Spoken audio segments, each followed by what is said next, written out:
quiero darle la bienvenida a nuestra invitada. Primero la voy a saludar y después la voy a presentar. ¿Cómo estás? ¿Qué tal? ¿Andás bien? Muy bien, gracias. Bien, ¿puedo hacer el chiste del pelo? Dale. Dale. Es el mejor pelo que ha venido a nuestro programa, señores. Miren cómo se mueve esa cabellera, hermoso. Estamos con Tamara Cubas, artista, coreógrafa. Es uruguaya, aunque tiene un pasado y también un presente muy viajador, pero tenés una parte de tu vida en Cuba, ¿no es cierto? Como tu propio apellido lo indica. Exacto. Vamos. Y bueno, has trabajado mucho. En este caso vamos a hablar de un proyecto que tiene muchas partes. Difícil de abordar para mí porque el proyecto es un proyecto colectivo que tiene que ver con el cuerpo, tiene que ver con algo performático, con acciones, con investigaciones en movimiento, con moverse para explorar cosas, y lo has repetido, aunque nunca se repite igual, en muchas partes del mundo. El proyecto se llama Multitud. Quizás muchos de ustedes en los últimos tiempos hayan oído de esto, hayan participado, lo hayan visto. Y está buenísimo porque ahora me llegó el libro de Tamara, que lo vamos a mostrar para la gente que lo está mirando por YouTube. Ya les digo que 099-891-888 es el teléfono por si quieren participar.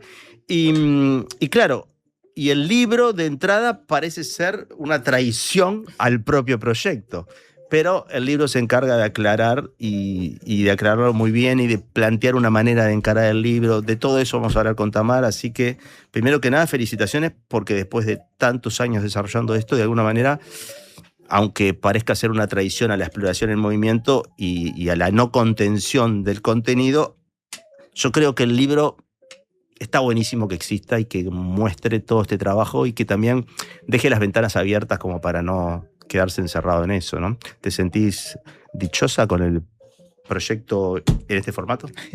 Me siento muy dichosa de ver ese libro lleno de pestañitas, Bueno, de anotaciones. sí, Eso es una sí. maravilla. Apenas lo abrí me pasó esto, ¿está mal? No, es parte de ser Es lomo parte del desnudo, asunto. muestra sus costuras. Es parte del asunto.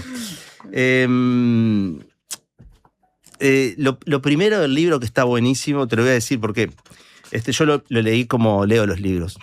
No leo la contratapa y arranco por la primera página y avanzo. Siempre hago eso. Y bueno, el libro aparte es bilingüe, o sea, en las páginas de la izquierda está en español, en las páginas derechas está en inglés. Hay una intención, sin duda, de que sea... Bueno, una intención no, también es un proyecto que viajó tanto que también está bien presentarlo así. Pero uno avanza, lee toda la introducción, bla, bla, y llega al momento que para mí está buenísimo, que se llama Traicionando a la multitud, y hay una serie de prácticas, y dice, práctica 1, lee este libro con otros 2 libros siempre. Esos otros 2 libros deben ir cambiando y deben ser libros que están cerca. Déjate llevar por aquello que te atrapa. Presta atención a no desear un libro que esté lejos, porque al intentar establecer esa relación lejana te privás de escuchar lo que tenés cerca. 2, lee este libro simultáneamente con otro, deja que ambos libros... 3, lee este libro caminando por la calle, con tu visión periférica llegas a tener la percepción del entorno. Voy acortando, no estoy leyendo toda la práctica. 4, abre este libro, lee un párrafo, pásaselo a otra persona, quien lo abre, que lo abra donde quiera, en otro párrafo, y así sucesivamente. Y se va ampliando, es una manera también de acercarlo a la práctica original, que se llamó Multitud. Así que me gustaría que de entrada me cuentes, en toda tu vasta carrera y trabajo, qué representa Multitud, y un poco para la gente que no sabe nada, puedas, digamos, contar algo que vamos a ver también en video para la gente que está mirando, pero los que están escuchando también tendrían que saber por qué te invité. Bueno, buenísimo. ¿Te puedes acercar un poquito al micrófono? Así? Sí.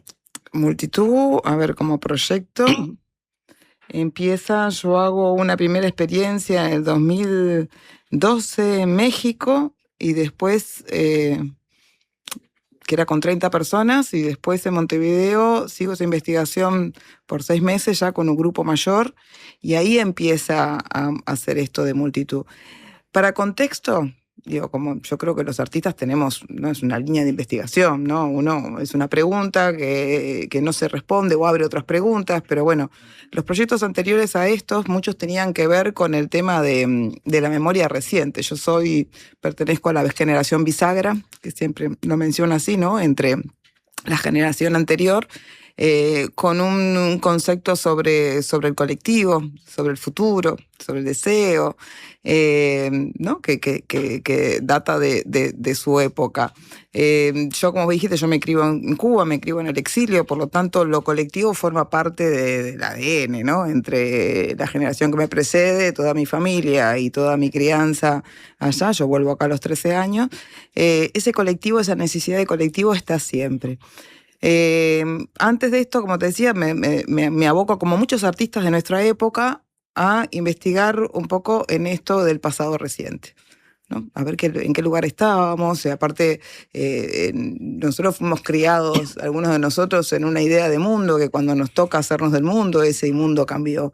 Entonces también la pregunta por el presente y por el pasado y cómo opera ese pasado en el presente nos cruzó a muchos, ¿no?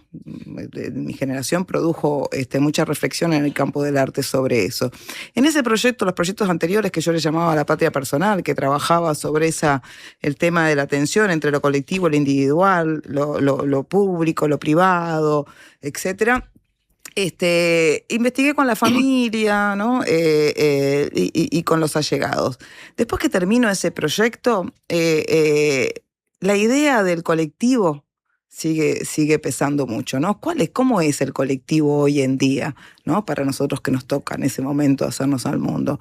Y ahí fue cuando me empiezo a encontrar, ya investigando, porque en realidad es interesante a veces por los artistas cuáles un poco son los conceptos, pero a veces cuál es una idea, ¿no? Por la cual uno parte.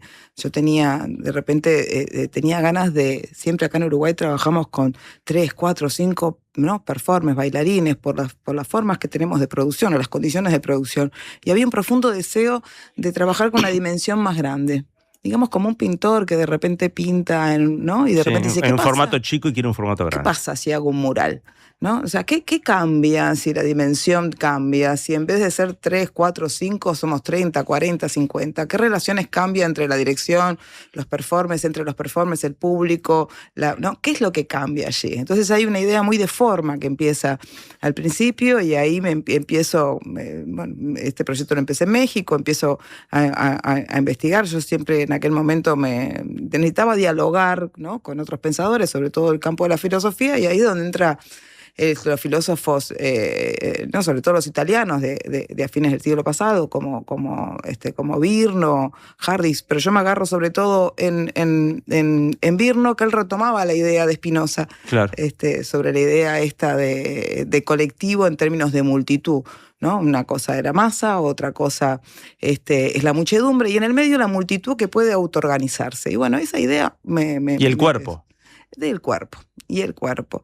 Yo trabajo en México con unas 30 personas, después vuelvo acá, digo, aquello no era, porque era un grupo grande. Todavía no cambiaban algunas cosas. Y ahí lo digo en el libro, y yo, bueno, tenía este deseo de, ¿no? Más gente, para ver realmente qué es lo que cambiaba en ese laboratorio. Y ahí es cuando mi padre me dice, la multitud es muy difícil de costear, porque yo decía, ¿cómo se hace para costear un proyecto de este tipo? Digo, porque todo es una escala a otra, ¿no? Desde un espacio, no solo gente, ¿no? Espacios de trabajo, espacios de presentación. Y en aquel momento mi padre me dice, bueno, la multitud es incosteable, pero es muy poderosa en sí mismo y de repente puede generar lo que necesita.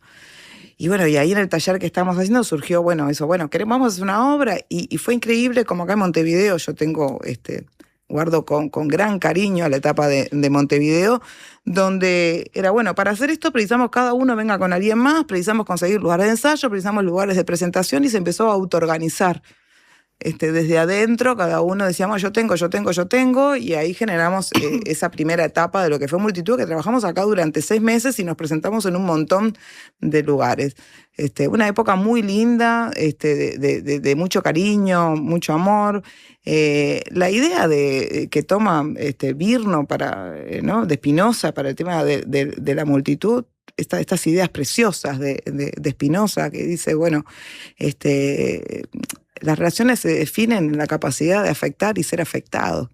¿Sí? Las cosas no están bien o mal, simplemente me hacen bien o me hacen mal, y también un concepto potentísimo de Virno, que nadie sabe lo que un cuerpo puede.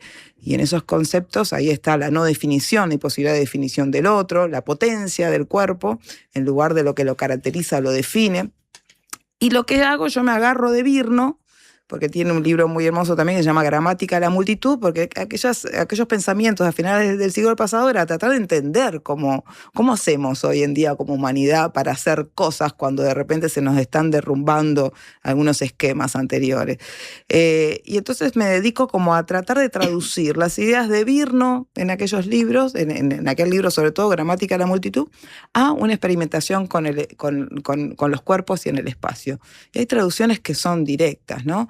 Sobre la idea de qué es lo común en un grupo, cómo es posible establecer las dinámicas. Por ejemplo, en el proyecto se cambia la idea de composición, no hay composición, ¿sí? Hay negociaciones. O sea, no hay una organización, no hay un líder, ¿sí? No se establece qué es lo que hace. El líder es el que desaparece.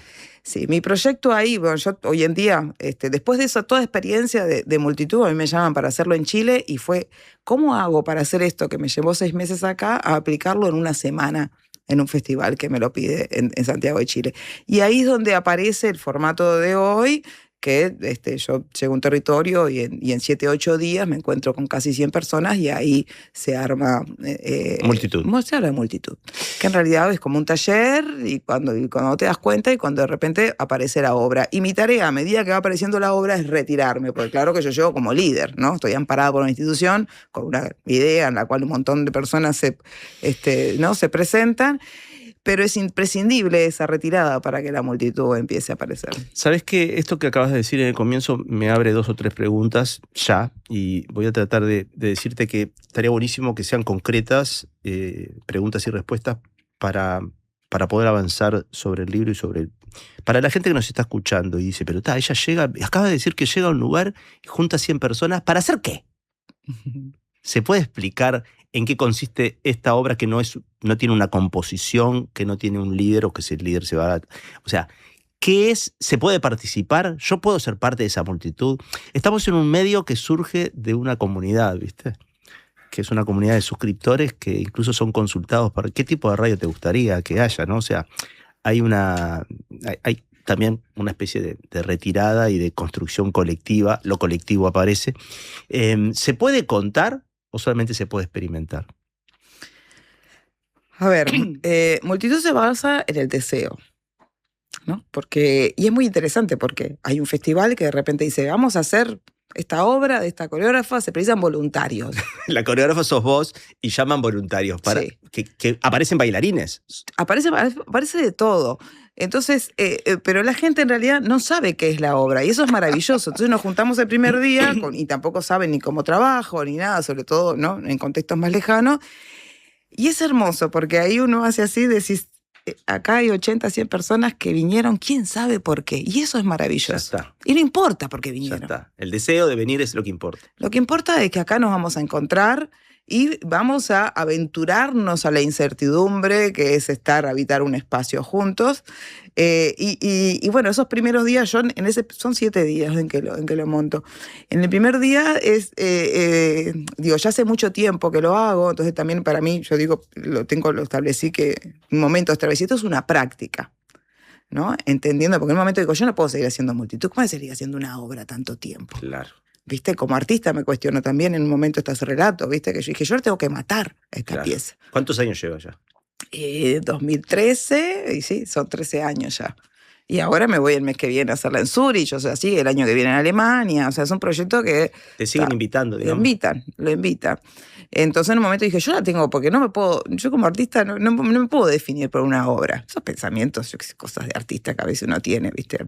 Pedo. Y tal cual me dijo un amigo, me dijo, pero tú estás en pedo, me dijo. Sí. O sea, ¿cómo vas a matar tu obra más, la que te da de comer de alguna manera?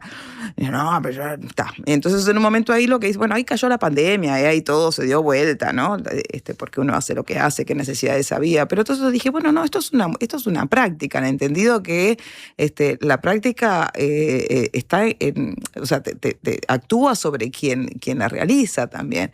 Por más que la práctica tenga algunas cosas muy establecidas, es un medio de pensamiento para llegar a algo más, ¿sí? Y para mí ese algo más tiene, o sea, cada vez nunca logro establecerlo. O sea, llego a un lugar y siempre aparecen situaciones inesperadas Y dije, bueno, ¿y acá cómo lo resolvemos? Está buenísimo porque la verdadera tarea del arte no es dar respuestas, sino amplificar el misterio, digamos.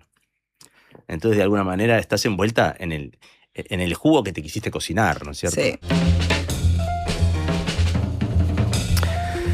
Estamos conversando con Tamara Cubas, coreógrafa uruguaya, artista. Nos reíamos ahora porque la propuesta del libro es que la tapa está despegada del lomo. Está buenísimo porque el lomo se permite que uno lo vea y hay un diseño, ¿no?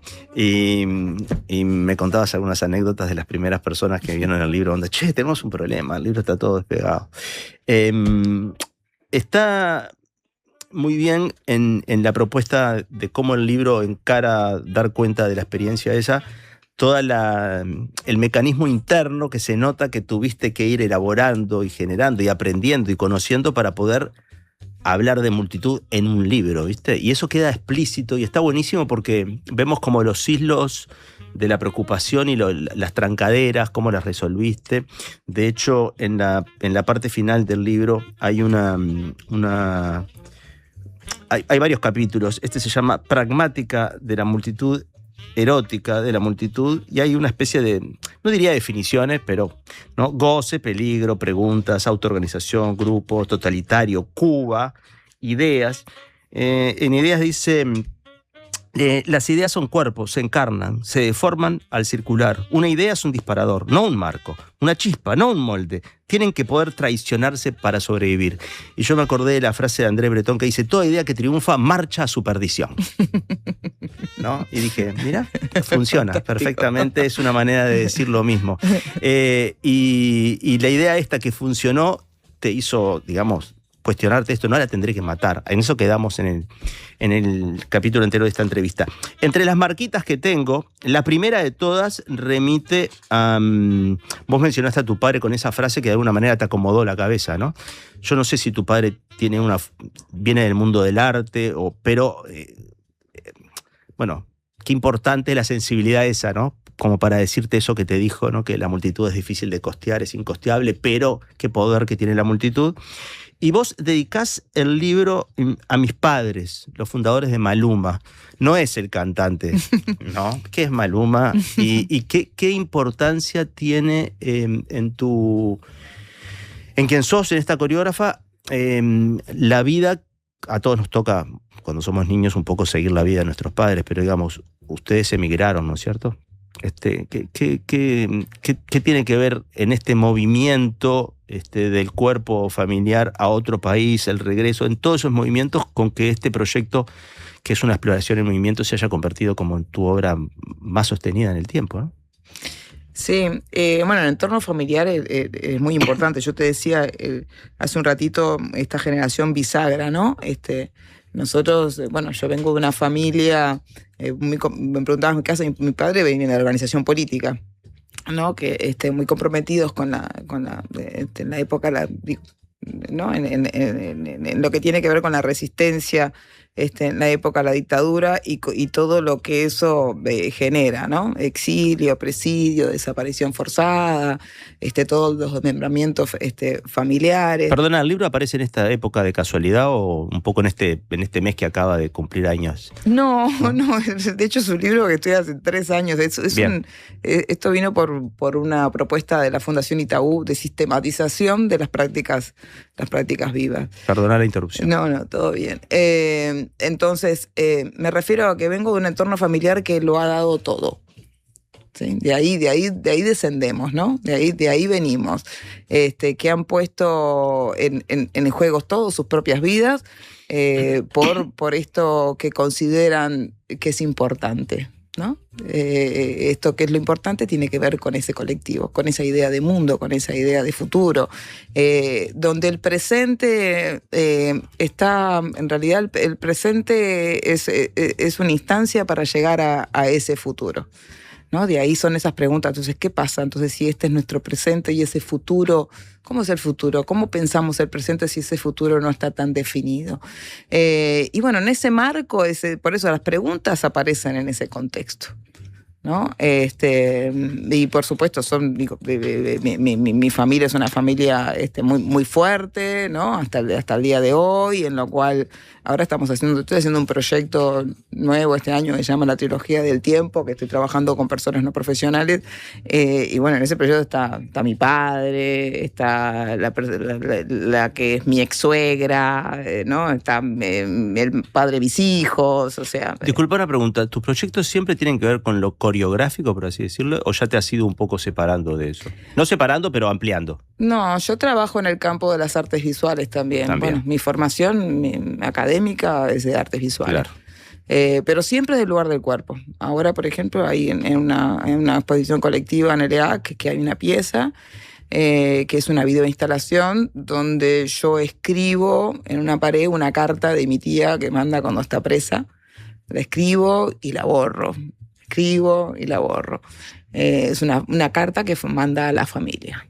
Entonces, todas esas preguntas sobre los afectos, ¿sí?, han estado siempre presentes. Cómo se construye los afectos con el entorno familiar y con el otro. Y en esta trilogía, que se llama trilogía, no sé si es una trilogía, estás metiendo a gente no profesional, como vos le decís, y son también familiares, conocidos. Está también el que llega, Ajá. la convocatoria y el que llega, ¿no? El que se ve que convocado por alguna razón. Entonces trabajo con personas más de 70, después tengo otro grupo que trabajo con adultos. Me interesa cómo se narran a sí mismos las personas que viven la vida, digamos. ¿Maluma? Pues Maluma, ese lugar, vos hablabas de Rivera, bueno, es un espacio de Maluma que está compuesto por los nombres de mi núcleo familiar cercano, ¿no? Mi madre y mi padre, fue antes de Maluma, el cantante. Mi hermana es cubana, nació allá. Y es un espacio que... La conozco, tu hermana. Mandale saludos, claro que qué sí, bueno. por supuesto. Es un espacio que allá en Rivera, que es en el entorno, digamos, rural, un espacio que mi padre se dedicó a nivel de producción, digamos, y yo tempranamente empecé como a ir ahí a experimentar algunas cosas. O sea, sentí como un lugar donde... Cuando decís producción, ¿es producción vinculada al campo? Pero igual sí, es forestal. Bien. De ahí viene todo lo otro, después de que se detonó todo lo de la madera, el Museo de la Madera, el Festival de la Madera, cosas que después hacía, tiene como su origen allí. Y entonces en un momento, bueno, lo llamamos así, los fundadores de ese espacio, donde íbamos, nos encontrábamos, pasaban cosas, pero para mí ese lugar siempre, de alguna forma, implicó la posibilidad, como si fuera todo posible, ¿no? Por ejemplo, allá tengo una obra de 100 años, o sea, pensar en una dimensión otra, experimentar cosas, y lo que yo he estado haciendo todo ese tiempo en Rivera es justamente seguir explorando las ideas de comunidades de otros puntos de vista, ¿no? Desde organización de festivales, desde campamentos para adolescentes, o todo las obras que he procurado siempre, las experimentaciones o las residencias artísticas de mis obras, hacerlo allá, ir, vivir, estar, producir, estando. ¿Ahora estás instalada ahí? No. Ahora este año estoy acá en Montevideo porque estoy abocada a este proyecto de la trilogía, que son 3 obras, y la estoy investigando acá, en Montevideo. ¿Se interrumpe esa investigación cuando viajes con multitud? No, lo tenemos organizado, tenemos equipo y continúan. ¿Cómo imaginas el futuro de tu obra más sostenida en el tiempo, o por lo menos en 13 años que se te impuso a vos misma, ¿no?, la obra, ¿no?, y te marcó el calendario? ¿Cómo imaginás, o no lo imaginás porque se trata de eso también, de experimentar el momento que te vas moviendo hacia ahí? No, y será, porque funciona cuando la solicitan, en un momento no la solicitarán más. Digo, tengo otros proyectos con los que viajo. Ahora en octubre nos vamos a México de gira con una pieza que hago con 7 mujeres de diferentes partes del mundo, una comunidad de mujeres, Sea of Silence se llama, que también gira. Tengo diversos proyectos. O sea que, ¿en qué momento de tu vida te diste cuenta que esto iba a ser un poco tu vida?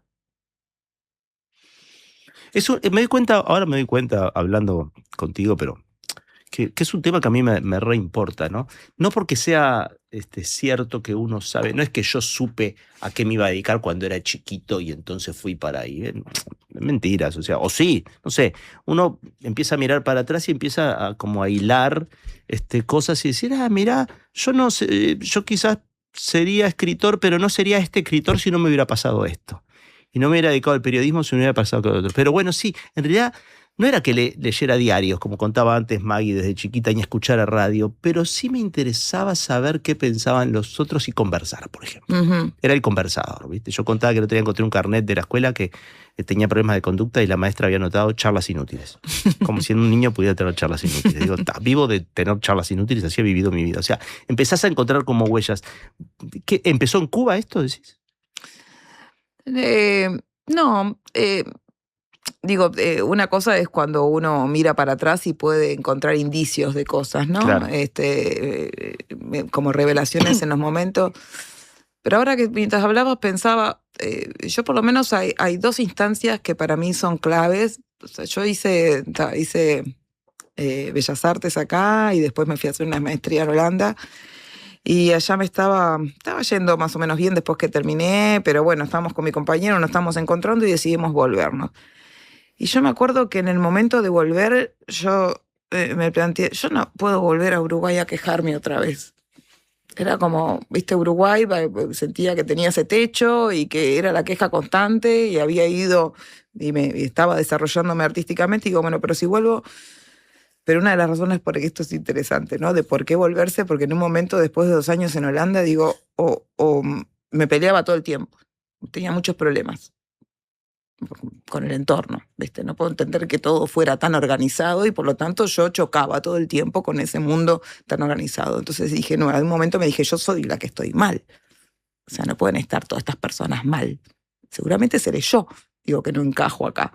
Entonces eso me adecuo a esto o me voy, ¿no? Entonces ahí la pregunta, bueno, pero yo me quiero adecuar, o sea, quiero ser de esta manera, aplacar mi deseo, ¿no? Porque esta cosa tan latina que uno quiere hacer y no puede, ¿no? Vas derribando los límites para tratar de hacer eso que querés y allá no se puede. ¿Viste? Es como te lo marcan, digo, por lo menos dentro de la sensibilidad nuestra.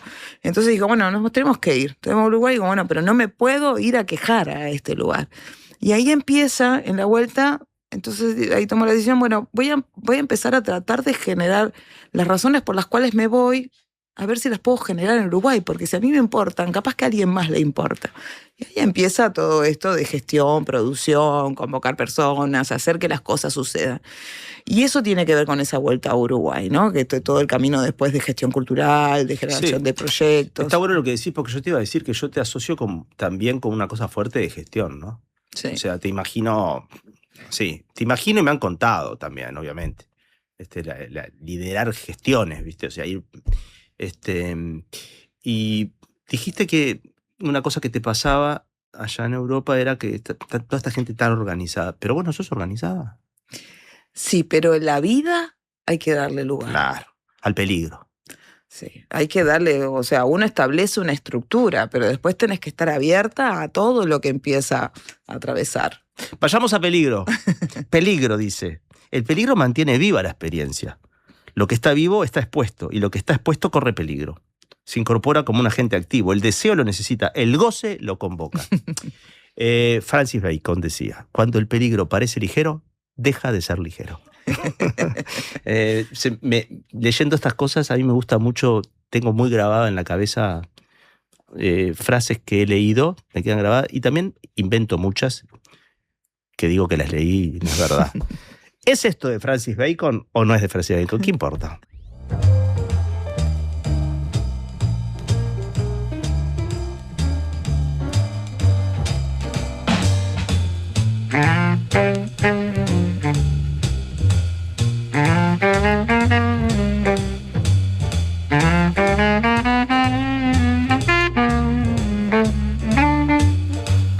...44 minutos pasan de las 18. ¿Cómo se pasa el tiempo? ¿Hace cuánto estamos hablando, Tamara?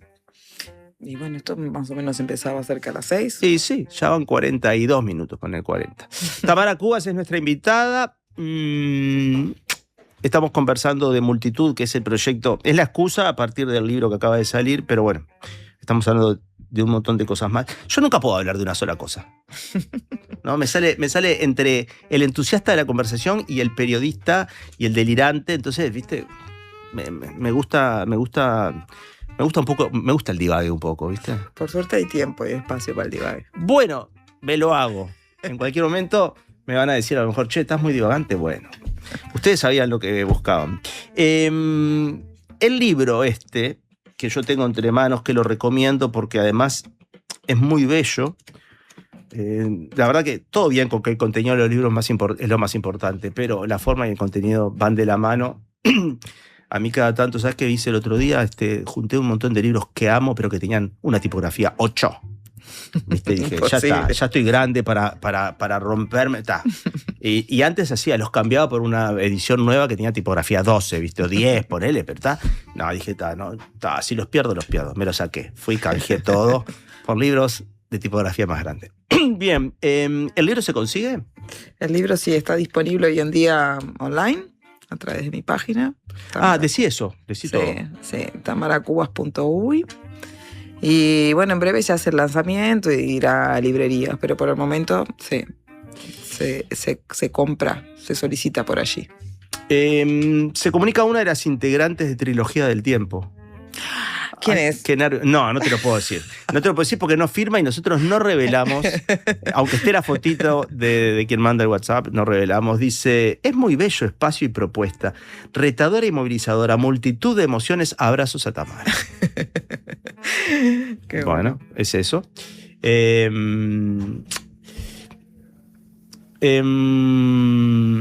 mirando mensajes que llegan y se me confunden a veces también con los otros programas porque todos vienen al mismo chat. Dice Alejandro, en este caso que vengo a hacer yo,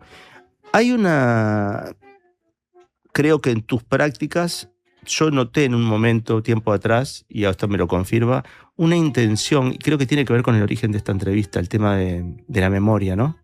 Siempre has hecho registros de las cosas que haces.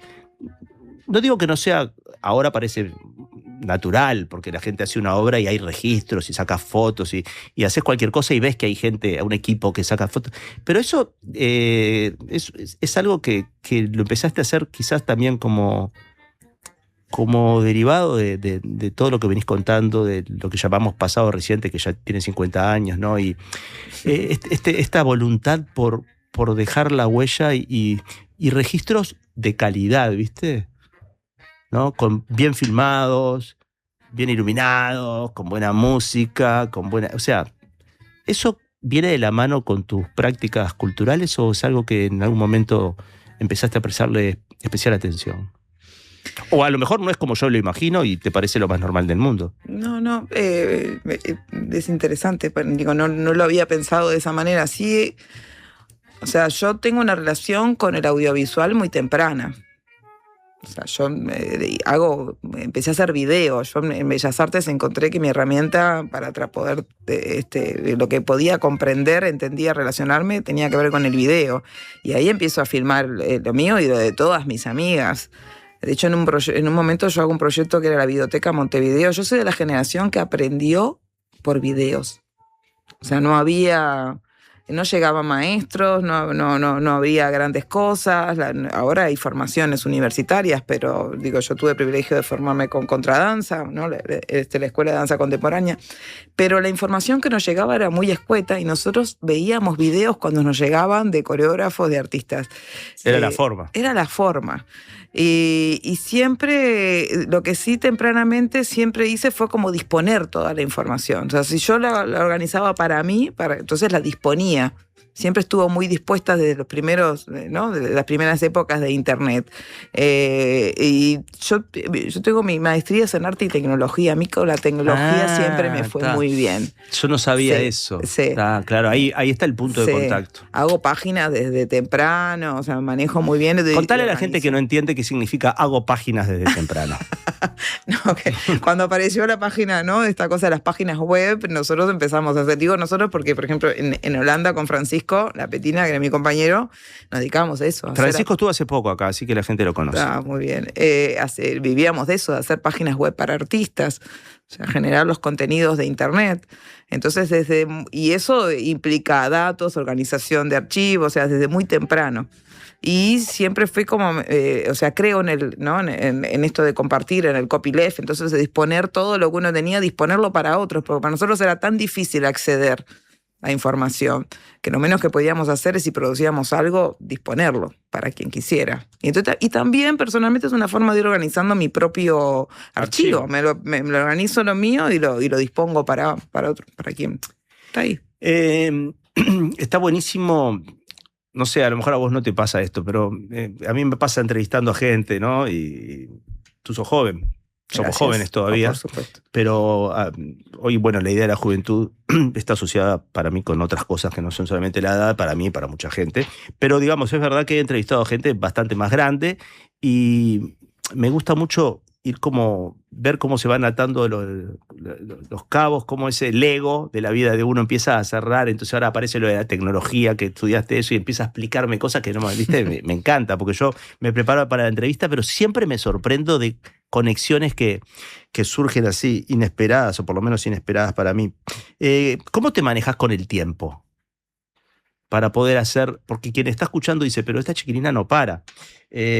Tiempo, se despliega en espiral, cada instante contiene todos los otros, no hay antes ni después, hay simultaneidad, hay exceso, presencia que se abre en múltiples direcciones sin aviso ni causa. Yo he hecho muchas cosas, sí, ¿no? Una dimensión de tiempo. Pero creo que todas esas cosas que vamos haciendo siempre ha sido con otras personas. Y eso lo que ha generado es una potencia, y donde empiezan a desarrollarse muchas cosas simultáneamente. O sea que la multitud ya estaba el huevo de la multitud ahí, o de lo colectivo, digamos. Sí, lo colectivo. Yo me acuerdo que una vez, ahora que decís, viste, detona cosas, me acuerdo de haber ido a Argentina y ver quién era. Era un grupo, ya me va a salir. Era un grupo de teatro comunitario que voy a ver al barrio, y eran como 80, algo así. Y yo decía, ¿cómo se logra esto? ¿Cómo se organiza? Claro, yo soy de las personas que hasta cierto tiempo, viste, ves 40 caminar por el mismo lado y me emociono. O sea, yo conservo eso cuando digo mi ADN, viste. O sea, gente que logre empujar algo hacia algún lugar, para mí es emocionante. Entonces, siempre ha estado, porque así fue mi crianza, así fueron, ¿no? Digo, también con estas ideas de futuro, con el disfrute de lo colectivo, no solo con los objetivos, qué hacer con la fuerza del colectivo, sino también con el disfrute. Con el disfrute la diferencia. Multitud y todos los proyectos, en realidad lo que tienen como matriz es esa, es la diferencia, el disfrutar al otro, las relaciones inesperadas. Una de las cosas que a mí, lo que me mató a mí en la pandemia fue la posibilidad de los encuentros inesperados. ¿Viste? De poder, yo siempre digo, la respuesta está afuera, está en el otro, ¿viste? Están los otros puntos de vista. Y entonces, con el tiempo, lo que sucede es que en realidad se van solapando muchos tipos de encuentros que suceden al mismo tiempo. Entonces no es uno que hace cosas solo. ¿Sí? Hay como muchas comunidades que conviven entre acá, con colegas de otros lados, de trabajo a nivel internacional. O sea, hay muchos grupos, colectivos, círculos que se van atravesando. Entonces, si uno mantiene como, ¿no?, una puerta siempre abierta, todos son lugares de potencia para elaboración de cosas. Y donde hay una potencia, bueno, ahí vamos, a ver, porque ahí está el desafío de hacer lo posible, porque eso es maravilloso. ¿Cómo haces posible lo imposible? En un momento dije, bueno, yo quizás cuál es mi debilidad o mi potencia, y bueno, tratar de hacer, viste, posible lo imposible.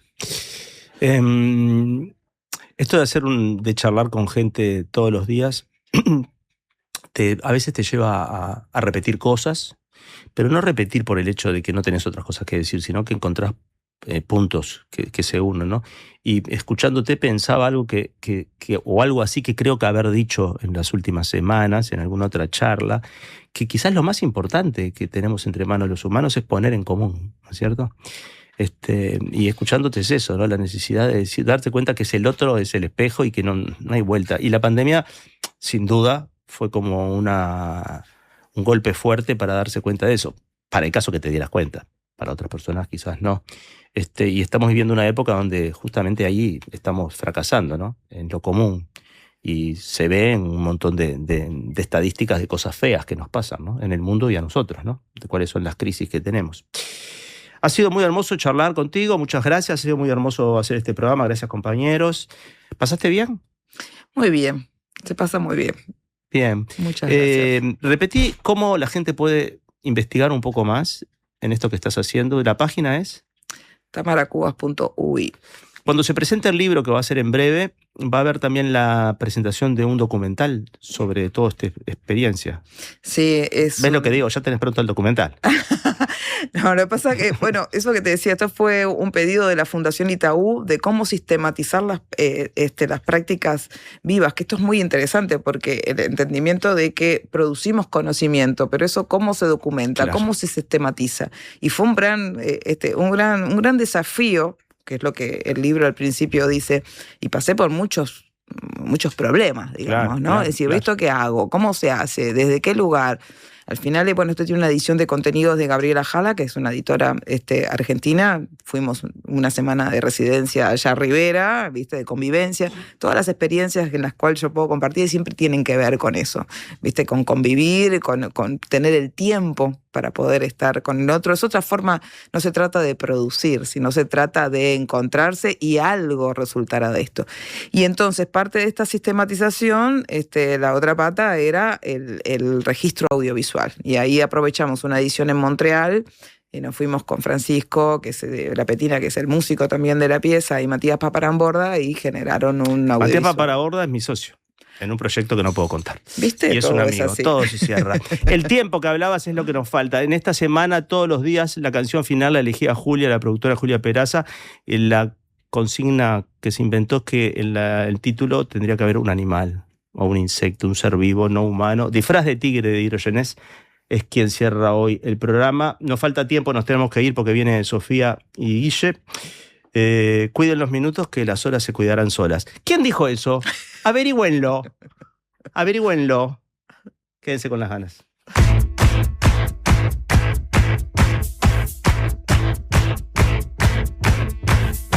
La conocimos en su primer día de trabajo, media jornada en la caja de un supermercado. Le preguntamos a qué te dedicas y nos dijo: soy una caja registradora, soy una caja registradora. En la feria anual de los sintetizadores le dejamos probar nuestro nuevo vocoder. Se acercó al micro y dijo: soy un vocoder, soy un vocoder, soy un vocoder, soy un vocoder.